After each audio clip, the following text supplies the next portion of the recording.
نہیں، جو جانتے ہیں وہ بولیں۔ جانتے ہیں جی؟ لو جی، کافی سارے جانتے ہیں، تھوڑے جی رہ گئے والے۔ جانتے ہیں نا خواجہ صاحب کو؟ ان کے کسی بیٹے کو جانتے ہوں؟ نہیں جانتے، نہیں جانتے، نہیں جانتے آپ ان کے بیٹے کو۔ حضرت خواجہ معین الدین اجمیری رحمت اللہ تعالی علیہ کے بیٹے کو نہیں جانتے، لیکن ویسے آپ ہندوستان میں کسی آدمی کو چھیڑ کے دیکھیں، وہ کہے گا میں خواجہ صاحب کا روحانی بیٹا ہوں، میں اولاد۔ حضرت غوث اعظم رضی اللہ تعالیٰ عنہ کی اولاد کو کم لوگ جانتے ہیں، لیکن آپ ویسے کسی کو پوچھ کے دیکھیں 11ویں والا پیر کون ہوتا ہے، ہر آدمی ہاتھ اٹھا کے بتائے گا خدا کے فضل سے ہم پر ہے سایہ غوث اعظم کا، ہمیں دونوں جہاں میں ہے سہارا غوث۔ لوگ جھوم کے بتلائیں۔ میرے بھائی، یہاں لوگ پریشان ہو جاتے ہیں کہ اولاد ہوگی تو یہ ہوگا، فلاں ہوگا تو یہ ہوگا۔ بھائی ایسی کوئی بات نہیں۔ میرے پاس پیسے ہوتے تو میرا ابا بیماری سے فوت نہ ہوتا۔ جو مالدار ہوتے ہیں تو کیا وہ بچ جاتے ہیں؟ حضرت اسرائیل انہیں چھوڑ جاتے ہیں؟ او خدا کے بندے، تو کیسی بات کر رہا ہے؟ آپ کی نئی نئی دوستی ہوتی ہے تو حالات اور ہوتے ہیں، تو 6 مہینے کے بعد حالات اور 6 سال کے بعد اور ہوتے ہیں، اور پھر جب وقت بیت جائے تو پھر معاملات۔ لیکن آپ کو استقامت دکھانی ہے، ڈٹنا ہے، کھڑا ہونا، مسائل کے سامنے رکنا ہے۔ مسائل سے بھاگ جانا، نظریں چرانا، میرا گھر میں دل نہیں لگتا، میں کہیں اور رہوں گا، میں ملک میں نہیں رہوں گا، میں ان رشتہ داروں کے بیچ وقت نہیں گزاروں گا، یہ انداز ٹھیک نہیں۔ اسلام نے گوشہ نشینی کو ناپسند کیوں کیا ہے؟ رہبانیت کو ناپسند کیوں کیا ہے؟ سارا کچھ چھوڑ چھاڑ کے، حقوق چھوڑ کے تنہائی میں بیٹھنا، رہبانیت کو کیوں ناپسند کیا؟ لوگوں کے بیچ رہو، ان کی تکلیفوں پر صبر کرو، ان کی طرف سے آنے والے دکھوں کو برداشت کرو، اور میدان میں رہو اور ڈٹنا سیکھو، اور ان چیزوں کا خیال۔ آپ دیکھیں نا، قرآن مجید کا ایک مقام ایسا ہے جس میں اللہ تعالیٰ نے نا حضور کو گنجائش دے دی، یعنی ہمیں اگر گنجائش مل جائے، کرو چاہے نہ کرو، تو فٹافٹ لوگ گنجائش پہ عمل نہیں کرتے۔ بھئی نفل چاہے بیٹھ کے پڑھ لو، چاہے بیٹھ کے پڑھنا تھا نا تو سارے بیٹھ کے ہی پڑھتے ہیں، اللہ ماشاءاللہ تھوڑوں کو چھوڑ کے۔ مسواک نہ ملے تو چلو انگلی استعمال کر لو، مسواک نہ ہو تو اب کیا ہوتا ہے؟ زیادہ تر انگلی استعمال کر لیتے۔ ہم گنجائش پہ جلدی عمل کرتے ہیں، لیکن حضرت عائشہ صدیقہ رضی اللہ تعالیٰ عنہ فرماتی ہیں کہ اگر امت کے حق میں احکام لینے کی باری آتی تھی تو حضور آسانی کو پسند کرتے تھے۔ آپ کی توجہ ہے میری بات پر؟ لیکن جو اپنا معاملہ تھا نا حضور کا اپنا، اس میں جو استقامت کا حسن تھا وہ بڑا دیدنی ہے۔ اللہ تعالیٰ نے نا نبی پاک علیہ الصلوۃ والسلام کو فرما دیا کہ ان الذین کفروا سواء علیہم اانذرتہم ام لم تنذرہم لا یؤمنون۔ میری طرح دیکھ رہے ہیں آپ؟ فرمایا محبوب، بے شک جن کی قسمت میں کفر ہے، آپ انہیں ڈرائیں یا نہ ڈرائیں وہ ایمان نہیں لائیں گے، ان پر برابر ہے۔ آپ انہیں ڈرائیں چاہے، یہ وہ لوگ ہیں جنہوں نے اتنا کفر کیا ہے کہ اب اللہ نے ان کے دلوں پر مہر لگا دی ہے۔ اب آپ ڈرائیں نہ ڈرائیں، سواء علیہم، ان پر برابر ہے۔ صحابہ نے حضور سے پوچھا، یا رسول اللہ، آپ کو اللہ تعالیٰ نے کہہ دیا ہے کہ یہ جو پکے کافر ہیں نا، جن کی قسمت میں کفر ہے، جنہوں نے اپنے حق میں مہریں لگوا لی ہیں، ابو جہل ہے، ابو لہب ہے، آپ کو اجازت ہے ان کو ڈرائیں چاہے؟ تو حضور کیا کرنا ہے؟ تو نبی کریم علیہ الصلوۃ والسلام نے پتہ کیا فرمایا؟ فرمایا مجھے میرے رب نے روکا نہیں، اور کہا ہے سواء علیہم، ان پر برابر ہے، مجھے ڈرانے کا اجر ملے گا، لہذا میں انہیں ڈراتا ہی رہوں گا۔ حضور پیغام حق دیتے ہی رہے، نبی پاک علیہ السلام پیغام دین دیتے ہی رہے، اور حضور نے پہلے دن جو نعرہ لگایا تھا نا، دین میں آ جاؤ، وہی نبی پاک علیہ السلام کا نعرہ ہمیشہ موجود رہا۔ حضور نے صحابہ سے فرمایا کہ جب تم میدان میں چلے جاؤ، جنگ میں آمنا سامنا بھی ہو جائے، صف بندی بھی ہو جائے، تلواریں نیام سے باہر بھی نکل آئیں، پھر بھی پہلے لوگوں کو دعوت دین دینا۔ اگر کلمہ پڑھ لیں تو پھر ہمارا ان کے ساتھ کوئی جھگڑا، ادھر دیکھیں جی، پھر ہمارا ان سے کوئی جھگڑا۔ اپنی زندگی میں استقامت پیدا کریں، مضبوط رہیں۔ ہمارے بچے نوجوان ایک کام شروع کرتے ہیں، 6 ماہ کے بعد دوسرا شروع کر لیتے ہیں، پھر اگلے 6 ماہ کے بعد ان کا پروگرام کوئی اور بن جاتا ہے. پھر 2 سال گزرتے ہیں تو کہتے ہیں میں اتنے کام ہی نہیں کرنا, میں باہر جانا. او بھائی تو کہیں ٹھہر تو صحیح. اگر بندہ استقامت سے کرے نا, میرے ابا جی کہا کرتے تھے او وٹا بھی کلے پیار ہوئے تو پارا ہو جاتا ہے. اور شرط یہ ہے کہ کہیں ٹھہرے تو صحیح نا, اس کے ساتھ بھی مٹی آ کے تھوڑی تھوڑی لگ جاتی. زندگی میں استقامت ایک سبب. دوسری بات یہ, استقامت کس کو نصیب ہوتی ہے؟ جو بندہ بردبار ہو, حلیم الطبع ہو, جلد بازی نہ ہو طبیعت میں, کوئی ٹھہراؤ, کوئی سکون ہو. ہمارے ہاں نا لوگوں کو جلدی بڑی ہے, بڑی جلدی ہے. امیر ہونے کی بھی جلدی ہے, بڑے ہونے کی بھی جلدی ہے. اور بعض لوگ ایسے ہیں جن کو ابھی 6 مہینے نہیں ہوئے نماز شروع کی, انہیں ولی بننے کی بڑی جلدی ہے. وہ کہتے ہیں میں پورا سال ہو گیا پیر صاحب کے پاس آنا, ابھی تک کامل ولی کیوں نہیں بنا؟ او بھائی تو ٹھہر جا, تھوڑی سی نا طبیعت میں حلیمی ہو, بردباری ہو, مزاج میں ٹھہراؤ. جتنا آپ اچھا جن کاموں میں جلدی کا حکم ہے ان میں جلدی کرتے نہیں. حضور علیہ الصلوۃ والسلام نے فرمایا نماز کا وقت ہو جائے تو ادا کرنے میں جلدی کرو. کسی کا قرض دینا ہو, پیسے میسر آ جائیں تو ادا کرنے میں جلدی کرو. نبی پاک علیہ الصلوۃ والسلام نے فرمایا بچی اور بچے کا مناسب رشتہ مل جائے تو پھر شادی کرنے میں جلدی کرو. اور چوتھے نمبر پہ فرمایا اگر کسی کا انتقال ہو جائے تو اسے دفن کرنے میں یہاں جلدی کا حکم ہے. باقی حلیمی, بردباری, ٹھہراؤ, قرار. اگر آپ جلد بازی کریں گے نا تو آپ تلخ بھی ہو جائیں گے, بے قرار بھی ہو جائیں گے, بے سکون بھی ہو جائیں گے. اور جلد باز آدمی کا وقار بھی خراب ہوتا ہے, محسوس ہوتا ہے کہ یار یہ بندہ کدھر نکل گیا. جلد باز نہ بنے, حلیمی, ٹھہراؤ, سکون, اطمینان زندگی میں پیدا کریں. کچھ چیزیں ایسی ہیں جو صرف وقت کے ساتھ ٹھیک ہوتی ہیں, صرف ٹائم گزرنے سے ٹھیک ہوتی ہیں. کچھ لوگ ایسے ہوتے ہیں جن کا ذہن صرف وقت کے ساتھ آپ کے حق میں تبدیل ہوگا. آج آپ جتنی مرضی دلیلیں دیں گے وہ نہیں سمجھیں گے, آپ جتنا مرضی ان کو قائل کریں گے نہیں سمجھیں گے, لیکن ایک وقت آئے گا کہ آپ کو کہنا ہی نہیں پڑے گا, ان کی سمجھ میں بات. کچھ لوگ ایسے تھے جنہیں حضور نے شروع اعلان نبوت میں کہا تھا کلمہ پڑھ لو, لیکن ان کی آنکھیں فتح مکہ پہ جا کے کھلیں تو الحمدللہ ٹھیک ہو گیا. آ جائیں میرے عزیز, اپنی زندگی میں حلیمی, بردباری, ٹھہراؤ. وہ مرغی بھی جب تک جم کے نہ بیٹھے, انڈوں سے بچے نکلتے, اسے بھی کچھ دن ڈٹ کے بیٹھنا پڑتا ہے. اگر ٹھہراؤ ہی نہیں ہوگا, قرار ہی نہیں ہوگا. قبیلہ عبد القیس کا وفد آیا تھا حضور کی بارگاہ, کچھ لوگ دوڑ کے آ گئے زیارت کرنے کے لیے, لیکن جو ان کا سردار تھا نا, اس نے سکون سے پہلے اپنا اونٹ باندھا, پھر اطمینان سے وہ آیا, کپڑے تبدیل کیے, وضو کیا, نبی پاک کی بارگاہ میں حاضری دی. تو سیاستہ میں موجود ہے.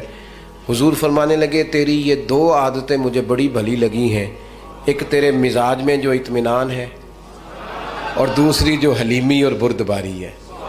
یہ جو ٹھہراؤ ہے, طبیعت کا سکون ہے. یہ جو میں نا ایئرپورٹ پہ تھا, لائن لگی ہوئی تھی لوگوں کی, واپس آیا تھا میں, تو مجھے دیکھ کے نا وہ جو امیگریشن کے لوگ ہوتے ہیں ایئرپورٹ پہ, وہ مجھے کہنے لگے پیر صاحب تسی اگے آ جاؤ. اب ظاہر ہے چلیں دین کی برکت ہے, کچھ لوگ جانتے ہیں کہ آپ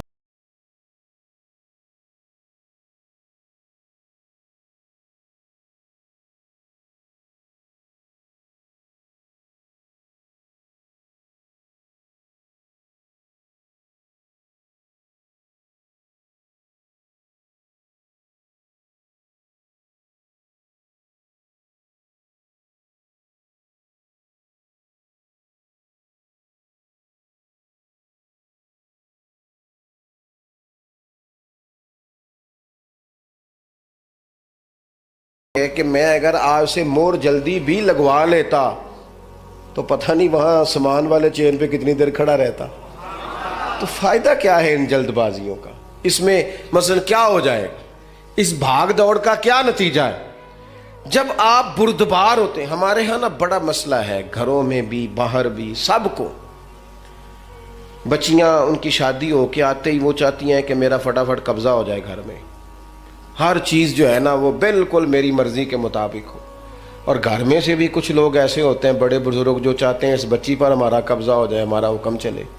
اس جنگ کے اندر کئی دفعہ رشتے تو ہار جاتے ہیں لیکن کسی کا کوئی فائدہ. اگر وقت گزارا جائے تو ایک ٹائم آتا ہے جب اللہ تعالیٰ ہر شخص کو اس کا نصیب اس کے دروازے پر عطا کر دیتا ہے. حلیمی، ٹھہراؤ، حوصلہ. یعنی آپ کسی دشمن سے تابڑ تو گفتگو بھی کریں گے نا تو کئی دفعہ وہ تو جس طرح کا ہوگا آپ کا بھی وقار خراب ہو جائے گا.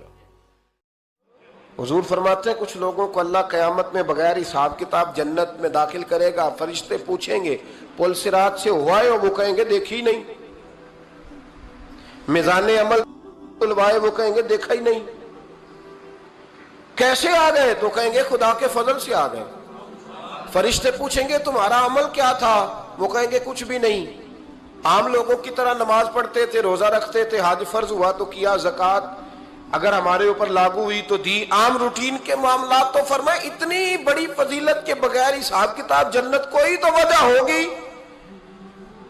تو بندے عرض کریں گے وجہ ایک ہی تھی کہ رب جو ہمارے حق میں فیصلہ کرتا تھا ہم اس پر راضی ہو جایا کرتے. علامہ اقبال نے ایک بات لکھی ہے. اقبال کہتے ہیں جب میں لندن میں وکالت کرتا تھا تو ایک خاتون تھی، لیڈی بارنس اس کا نام تھا. چھوٹے موٹے مقدمات لے کے وہ میرے پاس آتی تھی. بی بی ایک ہوٹل چلایا کرتی تھی. اس کا خامند جو تھا وہ فوج میں ملازم تھا. اقبال نے خود لکھا ہے. اقبال فرماتے ہیں کہ ایک دن وہ خاتون پھر کسی کیس کے سلسلے میں میرے پاس آئی. تو جب وہ آئی تو اس نے نقاب اوڑھا ہوا تھا، برقع کیا ہوا تھا. تو چونکہ اس نے نقاب اوڑھا تھا مسلمانوں کی نشانی تھی. نقاب اوڑھنا کن کی نشانی ہے؟ اللہ آپ کو خوش رکھے. تو کہتے وہ نشانی چونکہ اہل اسلام کی تھی تو مجھے تجسس ہوا. میں نے کہا لیڈی خیریت ہے؟ میم صاحبہ یہ برقع پہنا ہوا ہے. تو کہنے لگی ہنس کے اقبال مجھے پکا یقین تھا کہ آپ ضرور پوچھیں گے. تو میں نے کہا اچھا تو یہ برقع؟ تو کہنے لگی الحمدللہ میں مسلمان ہو گئی. تو میں نے فوراً کہا کہ آپ کا شوہر تو فوج میں ملازم ہے، فوجی کے لیے بدلنا اور پھر ملکی قانون اور یہ چیزیں. تو کہنے لگی اس نے مجھے کیا کہنا تھا، وہ خود کلمہ پڑھ گیا. تو کہتی ہیں میں اور متجسس ہوا. وہ کیس کی بات کرتی تو میرا تجسس بڑھ گیا. میں نے کہا تو کیس چھوڑ کے بتا کلمہ کیسے پڑھا. تو کہنے لگی اقبال اصل بات یہ ہے کہ میں نا بے اولاد تھی، خامد بھی بڑے اچھے پیسے کماتا، میں خود بھی ہوٹل چلاتی، پر ڈپریشن اور ٹینشن اور بلا وجہ کی پریشانیاں جان نہیں چھوڑ. یہ ٹینشن اور ڈپریشن کا نا مجھے عربی ترجمہ کوئی نہیں ملا. یہ ڈپریشن اور ٹینشن کا نا میں نے تلاش کیا ہے لیکن مجھے عربی لغت کے اندر ان کے معنی مجھے لگتا ہے کہ اس زمانے میں یہ چیزیں تھی ہی نہیں. ہوتی تو ان کا کوئی نام بھی، یہ آج ہے نا تو اس لیے آج کے زمانے میں ہی نام ہے مفت کا، مفت کی پریشانی. تو کہتی ہے مجھے ٹینشن اور ڈپریشن رہتی تھی ہر وقت، بڑی میں پریشان رہتی تھی. میرے ساتھ ایک عجیب واقعہ ہوا کہ میرے ہوٹل میں نا ایک بابا جی برتن مانجتے تھے، بوڑھے آدمی تھے، 70 سال کے قریب عمر تھی. ان کا ایک بیٹا تھا، ایک بہو تھی، ایک پوتا تھا، لیکن وہ بیچارے بیٹا بیمار رہتا تھا تو لہٰذا وہ خود مزدوری کرتے. کہتے ہیں ایک دن وہ بابا جی میرے پاس آئے، کہنے لگے میم صاحبہ 2-4 دن کی چھٹی چاہیے. تو میں نے کہا خیریت ہے؟ کہنے لگے میڈم میرا بیٹا فوت ہو گیا. بیٹا، آپ کو پتہ ہے باپ کا جنازہ پڑھنا آسان ہے، بیٹے کا جنازہ اٹھانا بڑا مشکل کام. کہتی ہے میں کچھ لکھ رہی تھی، میرے ہاتھ سے قلم گر گیا. میں نے خود گاڑی بھیجی، بابا جی گاؤں چلے گئے جہاں وہ رہتے تھے. کہتی 2-3 دن کے بعد میں اور میرا شوہر گئے تو رستے میں ہم باتیں کر رہے تھے کہ کیا تعزیت کریں گے. ایک ہی بیٹا تھا، کوئی رشتہ دار بھی نہیں، تو اس کی تو کائنات اجڑ گئی. کن لفظوں سے اسے تعزیت کیا کہیں گے. کہتے جب ہم گئے تو وہ ٹوٹی ہوئی چٹائی پہ بیٹھا تھا، کچھ لوگ قریب تھے. ہم نے جا کے کہا بابا آپ مسلمان ہیں، ہم آپ کو کیا نصیحت کریں، ایک ہی بیٹا تھا، کہ کس طرح کر کے ہم آپ کو تسلی دیں. تو کہتے اس نے آنکھیں کھولی، بوڑھی آنکھوں میں ایمان کی روشنی. کہنے لگا بی بی کیا تعزیت کی بات کرتی ہو، میں نے کوئی پیسے جمع کرا کے بیٹا لیا تھا، خدا نے فضل سے دیا تھا، عدل سے لے گیا ہے. میں اپنے رب کے فیصلے پہ بڑا راضی ہوں، اللہ بڑا کریم ہے، وہ لے گیا، اس کا مال تھا۔ آپ یقین کریں ہمارے دیہاتی لوگ یہ کہا کرتے تھے، میں نے کانوں سے سنا ہے، ایک بوڑھے آدمی کا ایک دفعہ بیٹا فوت ہو گیا تو کسی نے اس سے کہا بابا چھوٹی عمر میں بچہ چلا گیا، تو مجھے لفظ نہیں بھولتے، کہنے لگے پتر اللہ دی فصل ہے، کچی وڈے تاویں ہو دی ہے۔ سنے آپ نے بھی کبھی یہ فکرہ، کچی وڈے تے پکی لے گئے تے تاویں ہے جو ہو دی، تو جب اس کا جی چاہا وہ لے گیا۔ اللہ اکبر۔ وہ خاتون کہتی ہے کہ وہ بابا جی سے میں نے کہا کہ چلو آپ ایک مہینے کی چھٹی کر لے، تو کہنے لگا نہیں میڈم میں مسلمان ہوں، مفت کی روٹی نہیں کھاتا، مزدوری کر کے کھاتا ہوں، میں انشاءاللہ 2-3 دن کے بعد کام پہ آ جاؤں گا۔ کہتے ہیں وہ چند دنوں کے بعد آ گیا، اللہ کی قدرت کے ابھی 2-3 ماہ گزرے تھے، پھر آیا، میڈم چھٹی چاہیے کچھ دنوں کی۔ میں نے کہا خیریت ہے؟ کہنے لگے وہ میری بہو بھی ہارٹ اٹیک سے فوت ہو گئی۔ کہتے اب میں بھی تڑپ گئی اور عیسائی ہو کہ میری آنکھوں میں آنسو آ گئے۔ میں نے کہا گھر کا دروازہ بند ہو گیا، اب یہ بیچارہ کیا کرے گا؟ وہ اپنے شوہر کے غم میں ہارٹ اٹیک سے فوت ہو گئی۔ کہتے ہم پھر 2-3 دن کے بعد تعزیت کے لیے گئے، پھر ٹوٹی ہوئی چٹائی، بوڑھا نہ اپنی انگلیوں سے زمین پر کچھ بنا رہا ہے۔ کہتی ہے قریب گئی اور میں نے جا کے کہا بابا اب تو تسلی آپ نے خود ہی کرنی ہے، جو نظام تھا وہ تو ہو گیا۔ تو کہتے ہیں پھر اس نے آنکھیں کھولی، آسمان کی طرف دیکھا تو کہنے لگا بیٹی کوئی پریشانی نہیں، میرا بیٹا بغیر شادی کے بھی تو فوت ہو ہی سکتا تھا نا، بس میرے مالک نے جب چاہا جیسے چاہ ہوا، میں انشاءاللہ 2-4 دن کے بعد کام پہ آؤں گا، یہ میرا 3-4-5 سال کا پوتا ہے، ابھی اسکول داخل ہوا ہے، میں ساتھ لے آؤں گا، وہاں میرے ساتھ اوپر کوارٹر میں جہاں میں رہتا ہوں یہ بھی رہے گا۔ کہتی ہے میں سختے میں آ گئی اس کی کیفیت دیکھ کے، وہ پوتے کو ساتھ لے آیا۔ کبھی کبھی میں دیکھتی چھت پہ کھڑے ہو کے کہ دادا گھوڑا بنا ہوا ہے اور پوتا سواری کر رہا ہے، وہ سویرے اٹھتا اس کو سکول چھوڑ کے آتا، شام کو لے کے آتا، پیار کرتا، محبت کرتا۔ تیسری منزل پر ہم نے ایک کوارٹر دیا ہوا تھا، وہاں دادا پوتا رہتے۔ اللہ تو بڑا بے نیاز ہے۔ کہتی ہے اقبال ایک دن نا پوتا اوپر والی منزل پہ کھیل رہا تھا، اس کا پیر پھسلا، وہ گردن کے بل زمین پہ گرا، مجھے خبر ہوئی تو میں دوڑی، ایمبولنس منگائی، خون سے لتھڑے ہوئے اس بچے کو دادے نے اپنی گود میں رکھا، اور جب ہم ہسپتال کی طرف گئے تو ہاسپٹل بعد میں آیا، جناب اسرائیل پہلے آ گئے، اور کہتے ہیں وہ گود میں دم توڑ گیا۔ پھر دادے نے اسے اپنے ہاتھوں سے غسل دیا، پھر اس نے اپنے بوڑھے ہاتھوں سے قبر کھودی، اور پھر مٹی ڈال کے کہنے لگا اِنَّ لِلَّهِ وَإِنَّ إِلَيْهِ رَاجِعُونَ، جے سونا ہی میرے دکھ وچ راضی، جے سونا ہی میرے دکھ وچ راضی۔ پھر سکھ نو چلے ڈاواں، کہتے ہیں وہ مٹی ڈالی اس نے، اور جب وہ واپس پلٹا تو میں بازو سے تھام کے ہوٹل قریب لائی، اور میں نے اس کے قریب کہا کہ بابا تو ٹوٹ گیا ہے، تو بکھر گیا ہے، مجھے محسوس ہوتا ہے کہ اب نہ تیری راتیں اور تیری صبحیں اور تیری شامیں غموں میں گزریں گی۔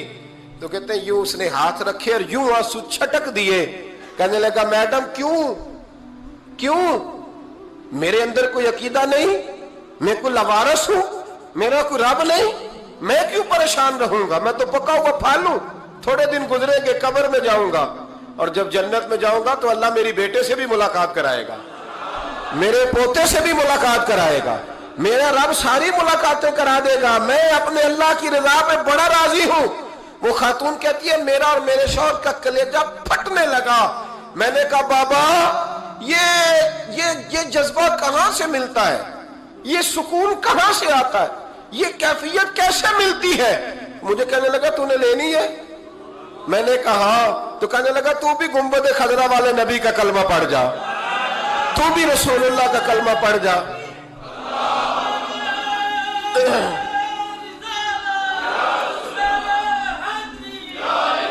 میرے محبوب کا کلمہ پڑھ، اللہ تجھے سکون عطا کرے گا۔